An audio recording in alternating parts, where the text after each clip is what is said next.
ہمیں سب سے پہل اس وحدہ لا شریک خالق کائنات مالک ارض و سما کی تعریف و توصیف بڑائی اور بزرگی بیان کرنے کے لائق اور زیبا ہے کہ اس اللہ رب العالمین نے پیدا کیا اور پیدا کرنے کے بعد یوں ہی بیکار نہیں چھوڑا بلکہ ضلالت کے راستے سے نکال کر صراط مستقیم پر لا کر نامزن کیا۔ اس کے بعد لاکھوں اور کروڑوں درود و سلام نازل ہو اس ہستی و مقدس جن کا نام نامی اسم گرامی محمد مصطفیٰ صلی اللہ علیہ وسلم۔ محترم سامعین، آج کا ہمارا موضوع یہ ہے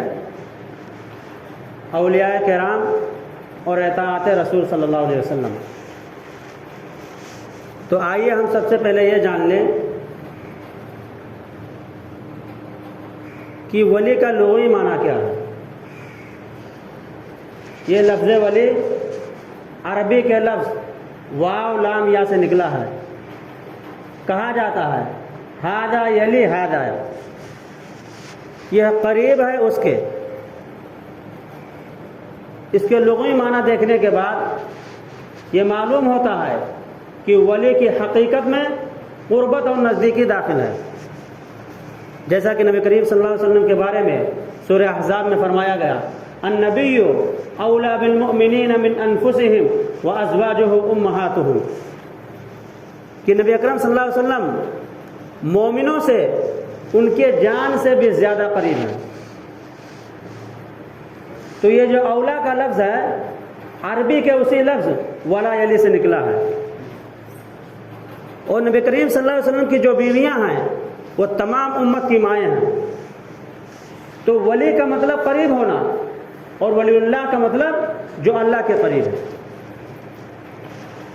اس روئے زمین پر سب سے بڑے ولی انبیاء کرام علیہم الصلاۃ والتسلیم ہے۔ ان سے بڑا ولی کوئی نہیں ہے، کیونکہ یہ مقربین بارگاہ الہی ہوتے ہیں۔ اور تمام انبیاء کرام میں سب سے افضل ولی انبیاء کرام علیہم الصلاۃ والتسلیم ہیں، اور انبیاء کرام میں بھی سب سے بڑے ولی رسول ہیں۔ نبی اور رسول میں فرق ہوتا ہے۔ رسول کہتے ہیں جو نبی بھی ہو اور نئی شریعت دی گئی ہو، اور نبی کہتے ہیں کہ اپنے پہلے رسول کی کتاب کے اندر بیان کیے گئے قانون کا تابع ہو۔ تو تمام اولیاء میں سب سے افضل انبیاء کرام، اور انبیاء کرام میں سب سے بڑے ولی رسول ہیں، اور رسولوں میں بھی سب سے افضل ولی اولو العزم رسول ہیں۔ اللہ تبارک و تعالیٰ نے سورہ شورى کے اندر ارشاد فرمایا شرع لكم من الدین ما وصى به نوحا والذی اوحینا الیک وما وصینا به موسى وابراہیم وموسى وعیسى ان اقیموا الدین ولا تتفرقوا فیہ۔ اس آیت کریمہ میں اولو العزم رسولوں کا تذکرہ کیا گیا ہے۔ حضرت نوح علیہ السلام نے اپنے قوم کے سامنے 950 برس تک دعوت توحید پیش کی۔ پھر حضرت ابراہیم علیہ السلام ہے، پھر حضرت موسیٰ علیہ السلام ہے، اور تمام اولو العزم رسولوں میں سب سے افضل ہمارے نبی جناب محمد رسول صلی اللہ علیہ وسلم ہے۔ ثابت یہ ہوا کہ سب سے بڑے ولی ہمارے نبی جناب محمد رسول صلی اللہ علیہ وسلم ہے۔ آپ اپنے قبر سے سب سے پہلے اٹھیں گے، یہ حدیث سے ثابت ہے۔ آپ صلی اللہ علیہ وسلم قیامت میں اولاد آدم کے سردار ہوں گے، یہ بھی حدیث سے ثابت ہے۔ آپ صلی اللہ علیہ وسلم کو سفارش کا اذن سب سے پہلے ملے گا، اور آپ کی سفارش سب سے پہلے قبول کی جائے گی، یہ بھی حدیث سے ثابت ہے۔ میدان حشر میں آپ کے ہاتھ میں لواء الحمد ہوگا، حمد کا جھنڈا ہوگا، اور آپ صلی اللہ علیہ وسلم کی امتی تمام انبیاء کی امتوں میں سب سے افضل امتی ہیں، اور تمام انبیاء کرام کے بعد سب سے افضل ولی انبیاء کرام ہیں، اور انبیاء کرام کے بعد سب سے بڑے ولی صحابہ کرام ہیں۔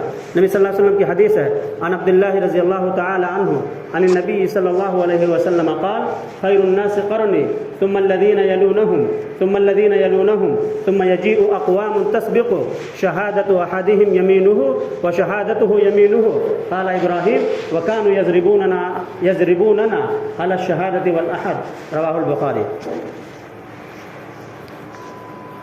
حضرت عبداللہ بن مسعود رضی اللہ عنہ بیان کرتے ہیں کہ نبی کریم صلی اللہ علیہ وسلم نے فرمایا سب سے بہترین لوگ میرے زمانے کے لوگ ہیں۔ نبی کا زمانہ ہے، پھر صحابہ کرام کا زمانہ ہے، پھر تابعین کا زمانہ ہے۔ تو یہ ترتیب یاد رکھے کہ سب سے بڑے ولی انبیاء کرام، اور انبیاء کرام کے بعد سب سے بڑے ولی صحابہ کرام، اور صحابہ کرام کے بعد سب سے بڑے ولی تابعین ہیں۔ یہ ترتیب ہے۔ اب آئیے ایک حدیث کی روشنی میں یہ دیکھتے ہیں کہ ولی بنتا کیسے ہے، ولی کا مقام کیا ہے، ولی کہتے کس کو ہیں، یہ ساری باتیں دیکھ لیتے ہیں۔ عن ابی ہریرہ رضی اللہ عنہ قال قال رسول اللہ صلی اللہ علیہ وسلم ان اللہ تعالی قال من عاد لی ولیا فقد آذنته بالحرب وما يزال عبدي يتقرب الي عبدي بشيء احب الي مما افترضت عليه وما يزال عبدي يتقرب الي بالنوافل حتى احبه فاذا احببته كنت سمعه الذي يسمع به وبصره الذي يبصر به ويده التي يبطش بها ورجله التي يمشي بها وإن سألني لأوتينه ولئن استعاذني لأعيذنه۔ حضرت ابو ہریرہ رضی اللہ عنہ بیان کرتے ہیں کہ نبی کریم صلی اللہ علیہ وسلم نے ارشاد فرمایا کہ اللہ تبارک و تعالیٰ فرماتا ہے، یہ حدیث قدسی ہے، ابھی جو میں نے پڑھی یہ حدیث قدسی ہے۔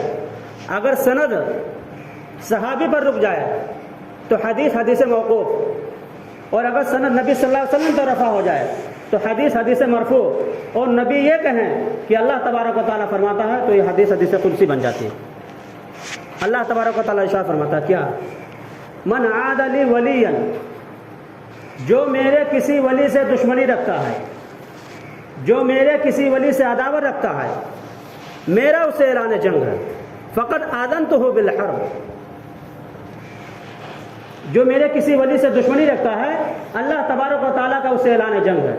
اس سے دو باتیں معلوم ہیں، ولایت یہ ضد ہے عداوت کی، عداوت کے اندر قربت، عداوت کے اندر دوری ہے، اور ولایت کے اندر قربت ہے۔ اسی وجہ سے آدمی کا جو ولی ہوتا ہے، آدمی کا جو دوست ہوتا ہے وہ اس سے قریب ہوتا ہے، اور آدمی کا جو دشمن ہوتا ہے وہ اس سے دور ہوتا ہے۔ اور دوسرے بات کیا بتلائی گئی؟ اللہ تبارک و تعالیٰ کے ولی سے اگر کوئی دشمنی رکھتا ہے تو اللہ تبارک و تعالیٰ کا اس سے اعلان جنگ ہے، یہ ولی کا مرتبہ ہے۔ اگر اللہ رب العالمین اس کے ولی سے کوئی دشمنی رکھتا ہے تو اللہ تبارک و تعالیٰ کا اس سے اعلان جنگ ہے۔ آج لوگ اہل حدیثوں پہ یہ الزام لگاتے ہیں کہ اہل حدیث اولیاء کے گستاخ ہیں، اولیاء کے شان میں گستاخی کرتے ہیں۔ ارے بھلا کیسے ایسے ہو سکتا ہے؟ جب وہ اہل الحدیث ہوگا تو اولیاء کے شان میں گستاخی کیسے کرے گا؟ کیونکہ حدیث کے اندر تو یہ بتلایا گیا کہ میرے کسی ولی سے اگر کوئی دشمنی رکھتا ہے، میرے کسی ولی سے اگر کوئی عداوت رکھتا ہے تو اللہ تبارک و تعالیٰ کا اس سے اعلان جنگ ہے۔ کون ہوگا اہل حدیث، یا کون ہوگا انسان جو اللہ تبارک و تعالیٰ کے مقابلے میں اپنے آپ کو کھڑا کرے؟ تو یہ بے بنیادی الزام ہے کہ جو لوگ اہل حدیثوں پر یہ الزام لگاتے ہیں۔ اچھا ولی بنتا کیسے ہے؟ یہ تو ولی کا مقام ہوا کہ اللہ تبارک و تعالیٰ کے ولی سے اگر کوئی دشمنی رکھتا ہے تو اللہ تبارک و تعالیٰ کا اس سے اعلان جنگ۔ ولی بنتا کیسے ہے؟ آگے بتلایا گیا وَمَا يَزَالُ عَبْدِي يَتَقَرَّبُ إِلَيَّ عَبْدِي بِشَيْءٍ أَحَبَّ إِلَيَّ مِمَّا افْتَرَضْتُ عَلَيْهِ، میرا بندہ مجھ سے قریب ہوتا ہے، اور قریب ہونے میں سب سے اہم چیز، سب سے بنیادی چیز، میں نے اس کے اوپر جو جو چیزیں فرض کیے ہیں وہ تمام فرائض کو ادا کرتا ہوں، کسی بھی فریضے کو ترک کرنے والا نہ ہو۔ نماز فرض ہے، اگر نماز کا تارک ہے اللہ کا ولی نہیں ہو سکتا ہے۔ روزہ فرض ہے، اگر روزہ چھوڑ دینے والا ہے تو اللہ کا ولی نہیں ہو سکتا۔ زکوٰۃ فرض ہے، زکوٰۃ ادا نہیں کرتا وہ اللہ کا ولی نہیں ہو سکتا۔ حج ہے، اس کے پاس زاد و راحلہ موجود ہے، صاحب استطاعت ہے، حج پہ نہیں جاتا، وہ اللہ کا ولی نہیں ہو سکتا۔ رشوت خور ہے، وہ اللہ کا ولی نہیں ہو سکتا۔ حرام خور ہے، وہ اللہ کا ولی نہیں ہو سکتا۔ سود خور ہے، وہ اللہ کا ولی نہیں ہو سکتا، کیونکہ حدیث کے اندر یہ بتلایا گیا کہ میں نے اس کے اوپر جو جو چیزیں فرض کیے ہیں وہ تمام فرائض کو ادا کرتا ہو۔ تمام فرائض کا جب وہ ادا کرتا ہے تو اللہ کا ولی ہو گیا۔ آج بہت سارے لوگ یہ کہتے ہیں نماز نہیں پڑھتا، کہتے ہیں اللہ کا ولی ہے۔ جب نماز نہیں پڑھتا تو اللہ کا ولی کیسے ہو گیا؟ کیونکہ حدیث کے اندر بتلایا کہ میں نے اس کے اوپر جو جو چیزیں فرض کیے ہیں تمام فرائض کو ادا کرتا ہو، کسی بھی فریضے کو چھوڑ دینے والا نہ ہو۔ اچھا، فرض کی ادائیگی کے بعد وہ ولایت کے حد میں داخل ہو گیا۔ اب میرا بندہ مجھ سے قریب ہوتا ہے نوافل کے ذریعے سے۔ آگے بتلایا گیا وَمَا يَزَالُ عَبْدِي يَتَقَرَّبُ إِلَيَّ بِالنَّوَافِلِ، میرا بندہ مجھ سے قریب ہوتا ہے نوافل کے ذریعے سے۔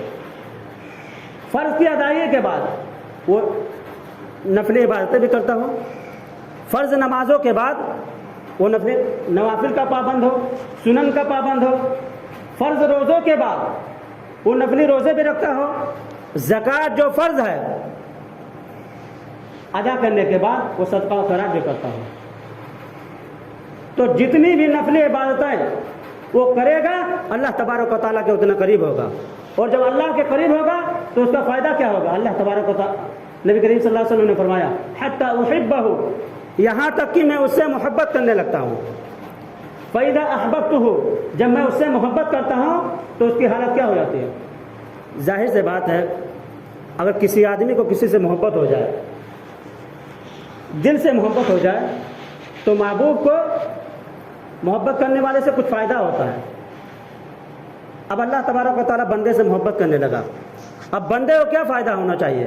اللہ تبارک و تعالیٰ نے اپنے انداز میں فرمایا حتی احبہ فاذا احببتہ کنت سمعہ الذی یسمع بہ، میں اس کے کان بن جاتا ہوں جس سے وہ سنتا ہے، وبصرہ الذی یبصر بہ، میں اس کے آنکھ بن جاتا ہوں جس سے وہ دیکھتا ہے، ویدہ التی یبطش بہا، میں اس کے ہاتھ بن جاتا ہوں جس سے وہ پکڑتا ہے، ورجلہ التی یمشی بہا، میں اس کے پیر بن جاتا ہوں جس سے وہ چلتا ہے۔ کیا مطلب ہے؟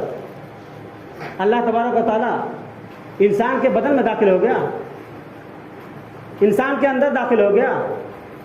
یہ زبان کا اسلوب ہے، میں اس کا کان بن جاتا ہوں جس سے وہ سنتا ہے، یعنی اپنے کانوں سے انہی چیزوں کو سنتا ہے جو مجھے پسند ہے، جو مجھے محبوب ہے۔ جو چیز مجھے پسند نہیں ان چیزوں کو نہیں سنتا ہے۔ نقطہ یاد رکھو، اگر کسی آدمی کو قرآن سننے کے بجائے گانے سننا پسند ہو وہ اللہ کا ولی نہیں ہو سکتا۔ اگر کسی آدمی کو قوالیاں سننا پسند ہو وہ اللہ کا ولی نہیں ہو سکتا، کیونکہ اللہ تبارک و تعالیٰ نے فرمایا کہ اپنے کانوں سے انہی چیزوں کو سنتا ہے جو سننا مجھے پسند ہے۔ جو سننا اللہ تبارک و تعالیٰ کو سننا پسند ہے وہی چیزوں کو سنتا۔ اچھا، وَيَدَهُ الَّتِي يَبْطِشُ بِهَا وَبَصَرَهُ الَّذِي يُبْصِرُ بِهِ، میں اس کے آنکھ بن جاتا ہوں جس سے وہ دیکھتا ہے، یعنی اپنی آنکھوں سے انہی چیزوں کو دیکھتا ہے جو چیز دیکھنا مجھے پسند ہے۔ اگر کوئی آدمی اللہ تبارک و تعالیٰ کے خلاف کے عقیدہ کوئی رکھتا ہے، آج بہت سارے لوگ فحش فلمیں دیکھتے ہیں، موبائل میں غلط طریقے کی کوئی چیز دیکھتے ہیں، تو کیا اللہ کا ولی ہو سکتا ہے؟ اللہ تبارک و تعالیٰ نے فرمایا وَبَصَرَهُ الَّذِي يُبْصِرُ بِهِ، اپنے آنکھوں سے انہی چیزوں کو دیکھتا جو مجھے پسند ہے، جو چیز مجھے پسند نہیں ہے وہ ان چیزوں کو نہیں دیکھتا ہے۔ اور آگے بتلایا گیا وَيَدَهُ الَّتِي يَبْطِشُ بِهَا، اپنے ہاتھ سے انہی چیزوں کو پکڑتا ہے جو چیز مجھے پکڑنا پسند ہے، جو چیز اللہ تبارک و تعالیٰ کو پسند نہیں ان چیزوں کو پسند نہیں کرتا ہے۔ وَرِجْلَهُ الَّتِي يَمْشِي بِهَا، اور اپنے پیر سے چل کر انہی جگہوں پر جاتا ہے جہاں جانا اللہ تبارک و تعالیٰ کو پسند ہے۔ جہاں اللہ تبارک و تعالیٰ کو جانا پسند نہیں ہے ان جگہوں پہ وہ نہیں جاتا ہے۔ یہ تو اس میں پتہ چلا کہ ولی بنتا کیسے ہے، ولی کا مقام کیا ہے، وہ ولی بننے کے لیے کیا چیز ضروری ہے۔ ولی کی دو قسمیں ہیں، یہ بات دھیان میں رکھیں، ولی کی دو قسمیں ہیں، ایک ہے رحمانی ولی اور ایک ہے شیطانی ولی، اور دونوں قرآن سے ثابت ہے۔ اللہ تبارک و تعالیٰ نے سورہ یونس کے اندر ارشاد فرمایا الا ان اولیاء اللہ لا خوف علیہم ولا هم يحزنون الذين آمنوا وكانوا يتقون لهم البشرى في الحیاۃ الدنیا وفي الآخرة لا تبدیل لکلمات اللہ ذلك هو الفوز العظیم. بے شک اللہ کے اولیاء، بے شک اللہ کے ولی، ان کو نہ تو خوف ہے اور نہ وہ غمگین ہو گئے. الذين آمنوا وكانوا يتقون، جو لوگ ایمان لائے اور تقوی اختیار کرتے ہیں، لهم البشرى فی الحیات الدنیا وفی الآخرہ، ان کے لیے دنیا میں خوشخبری ہے اور آخرت میں خوشخبری ہے. لا تبدیل لکلمات اللہ، اور اللہ کی کلمات میں کوئی تبدیلی نہیں کر سکتا.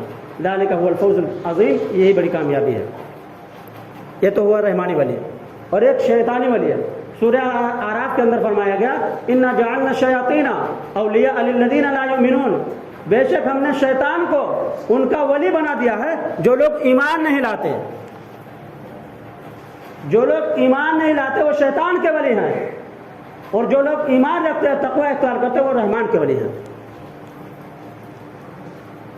اب یہ بتا دیں کہ ولایت کے لیے، ولی ہونے کے لیے کیا کرامت شرط ہے کہ خرق عادت چیز دکھلائے؟ خرق عادت کا مطلب ہے عادت نہ ویسا نہیں ہوتا ہے جیسے بہتے ہوئے پانی کو رک جانا. حضرت موسیٰ علیہ السلام کے لیے دریا میں راستہ بن گیا تھا، تو عادت کے خلاف کوئی چیز ہو جائے تو اس کو کہتے ہیں خرق عادت، کیونکہ پانی کی خصوصیت اور پانی کی فطرت یہ ہے سیلان بننا ہے، پتھر بننا نہیں ہے. تو حضرت موسیٰ علیہ السلام کے لیے پانی رک گیا تھا، یعنی راستہ بن گیا تھا بیچ میں. خرق عادت کا مطلب سمجھ جائے، عادت کے خلاف ایسے کوئی چیز ہو. اگر خرق عادت کا ظہور نبی پاک کے ہاتھوں سے ظاہر ہو تو معجزہ ہے. اور اگر غیر نبی سے اللہ کا کوئی ولی ہو، اللہ کا کوئی نیک بندہ ہو، اس کے ہاتھوں پر کوئی خرق عادت چیز کا ظہور ہو تو کرامت ہے. اور اگر اللہ کے کسی نافرمان پر خرق عادت چیز کا ظہور ہو تو وہ استدراج ہے. سمجھ میں آ گیا؟ اگر خرق عادت چیز کا ظہور انبیاء کرام کے ہاتھوں پر ہو تو وہ معجزہ ہے. اور اگر غیر نبی نہیں ہے لیکن اللہ کا کوئی نیک بندہ ہے اس کے ہاتھوں پر کوئی خرق عادت چیز کا ظہور ہو تو کرامت ہے. اور اگر اللہ کے کسی نافرمان کے ہاتھوں پر کوئی چیز ظہور پذیر ہو تو استدراج ہے. نبی جب چاہے معجزہ نہیں دکھا سکتا، معجزہ کل کا کل اللہ کا فعل ہوتا ہے. اسی طرح کرامت بھی ولی جب چاہے نہیں دکھا سکتا، یہ کل کا کل اللہ کا فعل ہوتا ہے. لیکن استدراج، ہاں، یہ آنکھوں کا دھوکہ ہوتا ہے. جادوگر جب چاہے وہ کرامت دکھا سکتا ہے، استدراج دکھا سکتا ہے، کیونکہ اس میں شیطان سے پناہ لیا جاتا ہے، اس میں شیطان سے مدد مانگی جاتی ہے. جادوگر جب کبھی چاہے وہ دکھا سکتا ہے. یہ فرق ہے معجزہ اور کرامت اور استدراج میں. نبی کریم صلی اللہ علیہ وسلم کے ہاتھوں پر کتنے معجزات ظاہر ہوئے. علامہ ابن تیمیہ رحمۃ اللہ علیہ نے اپنے مشہور کتاب الفرقان بین اولیاء الشیطان و اولیاء الرحمن کے اندر لکھا ہے کہ تقریباً 1000 معجزات کا صدور آپ کے ہاتھوں پر ہوا، اور ایسے ایسے معجزے کہ سائنس اس کے گرد و پا کو نہیں پہنچ سکتی ہے. نبی صلی اللہ علیہ وسلم نے انگلی سے اشارہ کیا، چاند 2 ٹکڑا ہو گیا. یہ معجزہ ہے. درخت کو کبھی چلتے ہوئے دیکھا آپ نے؟ دنیا کا کوئی بڑا سے بڑا سائنسداں درخت کو ذرا چلا کر دکھائے. نبی کریم صلی اللہ علیہ وسلم نے درخت کو حکم دیا تو درخت آپ کے پاس چل کر کے آ گیا. اب بتائیے درخت کیسے چلا ہوگا؟ درخت کے چلنے کے لیے ضروری ہے زمین کا حرکت کرنا. بغیر زمین کے حرکت کیے ہوئے ایک درخت کو چل کر کے نبی پاک صلی اللہ علیہ وسلم کے پاس چلا جانا، یہ ایک حیرت انگیز معجزہ ہے. دنیا کا کوئی سائنسداں نہیں دکھا سکتا. اور ایک چشمہ تو جاری ہوتا ہے پتھروں سے، پانی تو بہتا ہے دریاؤں میں، انگلی سے پانی نکلتے ہوئے کوئی دیکھا ہے؟ صلح حدیبیہ کے موقع پر سن 6 ہجری کے اندر مقام حدیبیہ کے مقام پر تقریباً 1400 اور 1500 صحابہ کرام ہیں. اٹھا کر دیکھیے الفرقان بین اولیاء الشیطان و اولیاء الرحمن، 1500 صحابہ کرام ہیں. دور دور تک پانی کا نام و نشان موجود نہیں ہے. نبی کریم صلی اللہ علیہ وسلم نے اپنی انگلی اوپر اٹھائی, انگلی سے پانی اس طرح گر رہا تھا جیسے چشمے سے پانی گر رہا ہو, اور 1400 یا 1500 صحابہ کرام نے انگلی سے گرنے والے پانی سے پیاس بجھائی. یہ معجزہ ہے. غزوہ خندق کے موقع پر تقریباً 3000 صحابہ کرام ہیں, بھوک سے پریشان ہیں, دور دور تک کھانا موجود نہیں ہے. ایک صحابی نے اللہ کے نبی صلی اللہ علیہ وسلم کی دعوت لی اور کہا اللہ کے رسول صلی اللہ علیہ وسلم چلیے تھوڑا سا کھانا تناول فرما لیں. اللہ کے نبی صلی اللہ علیہ وسلم گھر میں گئے, پوچھا کتنے آدمی کا کھانا ہے؟ انہوں نے کہا بس اللہ کے نبی صلی اللہ علیہ وسلم بس آپ کھانا تناول فرمائیں. ایک آدمی کہا. اللہ کے نبی صلی اللہ علیہ وسلم باہر نکلے اور کہا غزوہ خندق کے موقع پر جتنے بھی مسلمان ہیں, جتنے بھی صحابہ کرام ہیں, تمام کے تمام ادھر آ جاؤ, اس صحابی کے گھر پہ سب کی دعوت ہے. وہ صحابی الگ پریشان اور بیوی الگ پریشان, لیکن تھے بڑے اللہ والے. انہوں نے کہا ہم نے رسول کو دعوت دی ہے اور بقیہ 3000 آدمی کو اللہ کے نبی صلی اللہ علیہ وسلم نے دعوت دی ہے. اللہ کے نبی صلی اللہ علیہ وسلم گھر میں آئے اور کہا وہ ہانڈی کو چولہے پر رہنے دو اور اس کا ڈھکن بھی مت کھولنا, اس میں سے تھوڑا تھوڑا نکال کر باہر دیتی رہو. 3000 صحابہ کرام نے کھانا کھا لیا, اس کے باوجود ہانڈی میں اتنا کھانا اب بھی باقی تھا. یہ معجزہ ہے. سرجن اگر کسی کا آنکھ نکل جائے بغیر کسی دوا کے, بغیر کسی آلہ کے اگر ٹھیک کر دے, ایسا کوئی کر سکتا ہے؟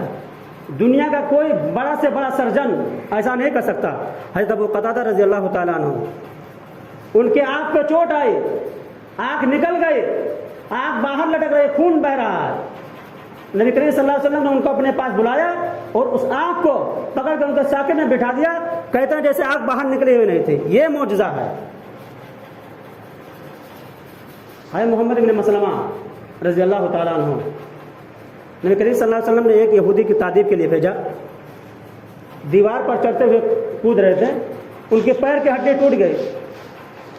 آئے کہا اللہ کے نبی صلی اللہ علیہ وسلم پیر میں بہت تکلیف ہے, پیر کی ہڈی ٹوٹ جائے, کسی کے ہاتھ لگانے سے پیر کی ہڈی صحیح نہیں ہوتی ہے, کسی آرتھوپیڈک سرجن کو دکھانا پڑتا ہے. لیکن نبی کریم صلی اللہ علیہ وسلم نے اپنے پاس بلایا اور کہا پیر پھیلاؤ, اپنا ہاتھ پیر پہ پھیر دیا اور کہا جاؤ دوڑتے ہوئے چلے جاؤ. یہ معجزہ ہے جو اللہ رب العالمین نے نبی کریم صلی اللہ علیہ وسلم کے ہاتھوں پر ظاہر کیا. انبیاء کرام کے بعد سب سے بڑے ولی صحابہ کرام ہیں. حضرت ذنینہ رضی اللہ تعالیٰ عنہ, ابو جہل نے اتنا مارا, مذاق اڑاتے ہوئے کہتا تھا کہ تو نے محمد کے دین کو قبول کیا ہے, لات و عزا نے تیری بینائی چھین لی.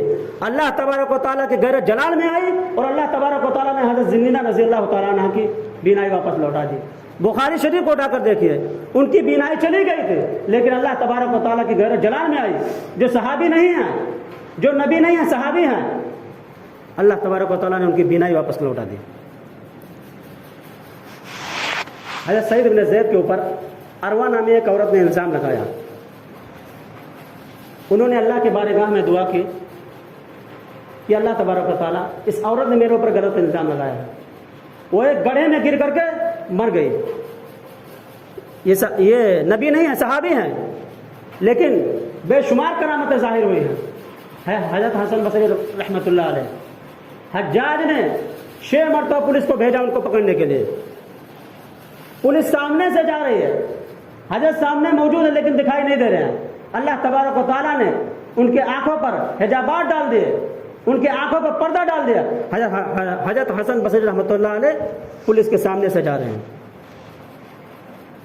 تو صحابہ کرام کے ہاتھوں پر بے شمار کرامتیں ظاہر ہوئی ہیں. لیکن اگر اللہ کے کسی نافرمان پر ظاہر ہو تو استدراج ہے. میں اس کی بھی 2 مثال دے دوں. حارث دمشقی عبد الملک بن مروان کے زمانے میں ایک شخص تھا, بڑا جادوگر ٹائپ تھا, اللہ کا بہت بڑا نافرمان. عبد الملک بن مروان نے حکم دیا کہ اس کو پکڑ کر لاؤ اور زنجیروں میں جکڑ دیا جائے. کہتے ہیں زنجیروں میں جکڑتے تھے, زنجیر خود بخود کھل جایا کرتے تھے. کوئی بھی زنجیر اس کو باندھ نہیں سکتے تھے، کوئی بھی بیڑیاں اس کو باندھ نہیں سکتے تھے۔ تو یہ اللہ کے نافرمان پر استدراج کا ظہور ہوا تو یہ اس کو ولی نہیں کہیں گے۔ میں ابھی ایک موبائل میں ایک چیز دیکھ رہا تھا، امریکہ کا ایک شو، ڈیوڈ کاپرفیلڈ، اس کو آپ لوگ بھی دیکھیے، وہ ہوا میں اڑ رہا ہے۔ آدمی بغیر کسی سہارے کے ہوا میں اڑ نہیں سکتا، اور کچھ دنوں کے بعد وہ ایک لڑکی کو لے کر اڑا، اور ابھی تو اس کا شو دکھا رہا ہے کہ امریکہ کی سب سے مہنگی کار، ڈائننگ کار، ان لوگوں نے گھیر کر رکھا ہے، وہ بیچ سے غائب ہو گئی۔ ڈیوڈ کاپرفیلڈ نے ایسا کر دکھایا ہے۔ تو ایک اللہ کے نافرمان پر استدراج کا ظہور ہوا تو یہ اللہ کا ولی نہیں ہے، یہ اللہ کا نافرمان ہے۔ تو آپ پہچانیے کہ رحمانی ولی کون ہے اور شیطانی ولی کون ہے۔ اسی میں بہت سے آدمی دھوکہ کھا جاتے ہیں۔ ہمارے یہاں تو کتنے ولی پڑے ہوئے ہیں، نماز نہیں پڑھتا، روزہ نہیں رکھتا ہے، گندا رہتا، ولی ہے۔ علامہ ابن تیمیہ رحمۃ اللہ علیہ نے کہا کہ ہواؤں میں اڑنا، پانی میں تیرنا، یہ چند دن مظاہرے کی بات ہے، لیکن اصل تقویٰ، اصل زہد کہ آدمی اللہ کے نبی صلی اللہ علیہ وسلم کی سنتوں پر کتنا عمل کرتا ہے، اللہ تبارک و تعالیٰ کا فرمان کتنا مانتا ہے۔ تو آپ کسی کو دیکھیں، کوئی اگر ہواؤں میں اڑ رہا ہے تو یہ اللہ کا ولی نہیں ہے، یہ استدراج ہے۔ ہم کسی کو اللہ کا ولی نہیں کہہ سکتے ہیں۔ ہاں، جو لوگ نیک لوگ ہیں ان کے ہاتھوں پر کوئی چیز کرامتیں ظاہر ہوتی ہیں، ہم اس کا بھی انکار نہیں کر سکتے ہیں۔ اب آخر میں دعا کہ اللہ تبارک و تعالیٰ ہم تمام مسلمانوں کو نیک عمل کی توفیق دے، جو ہمارا خاتمہ ہو تو ایمان اسلام پر ہو۔ وآخر دعوانا الحمد للہ رب العالمین۔